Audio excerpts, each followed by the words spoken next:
Hi friends, ഇന്ന് നമ്മളൊരു മുരിങ്ങ ഇറച്ചിക്കറിയാണ് ഉണ്ടാക്കുന്നത്.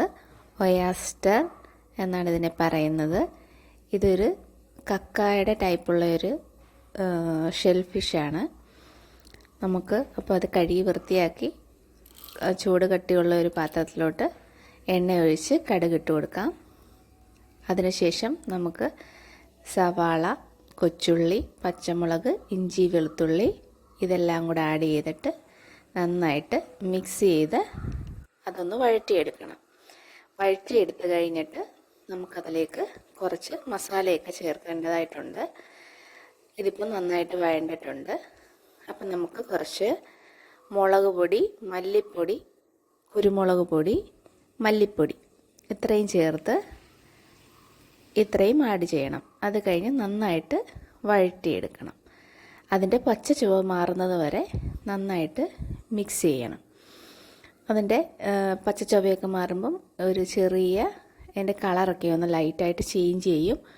ഒരു ചെറിയ റെഡ് കളറായിട്ട് മാറും. അത്രയും നേരം നമ്മൾ നന്നായിട്ട് ഇളക്കി കൊടുക്കണം. വെള്ളമൊന്നും ഒഴിച്ച് കഴിഞ്ഞിട്ട് വെള്ളം ഒഴിക്കേണ്ട. അതിനുശേഷം നമുക്ക് തക്കാളി ഇട്ട് കൊടുക്കാം. തക്കാളി ഇട്ടിട്ട് നന്നായിട്ടൊന്ന് മിക്സ് ചെയ്ത് അടച്ചു വെക്കണം. ഈ കക്കായെ നമ്മൾ വേവിക്കാൻ വെച്ചേക്കുവാണ്.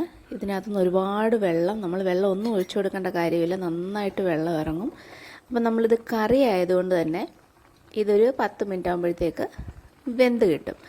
അപ്പം നമ്മൾ മൊത്തം വറ്റിച്ച് മാറ്റുന്നില്ല, കാരണം നമുക്ക് കറിയാണ് ആവശ്യം. അതുകൊണ്ട് തന്നെ നമ്മൾ ഇതിലേക്ക് തന്നെ നമ്മൾ നേരത്തെ ഉണ്ടാക്കി വെച്ചിരുന്ന മസാല അതിനകത്തോട്ട് ആഡ് ചെയ്ത് കൊടുക്കുകയാണ്. എന്നിട്ട് നന്നായിട്ട് മിക്സ് ചെയ്തിട്ട് നന്നായിട്ട് തിളപ്പിക്കണം.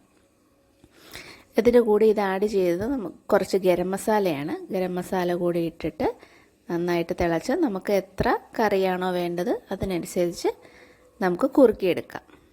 നല്ല ടേസ്റ്റി ആയിട്ടുള്ളൊരു കറിയാണ്. നമ്മൾ കക്ക പോലല്ല, വേറൊരു ടേസ്റ്റാണ് ഇതിന്. എല്ലാവരും ഒന്ന് ട്രൈ ചെയ്തിട്ട് കമൻ്റ് ഇടണേ.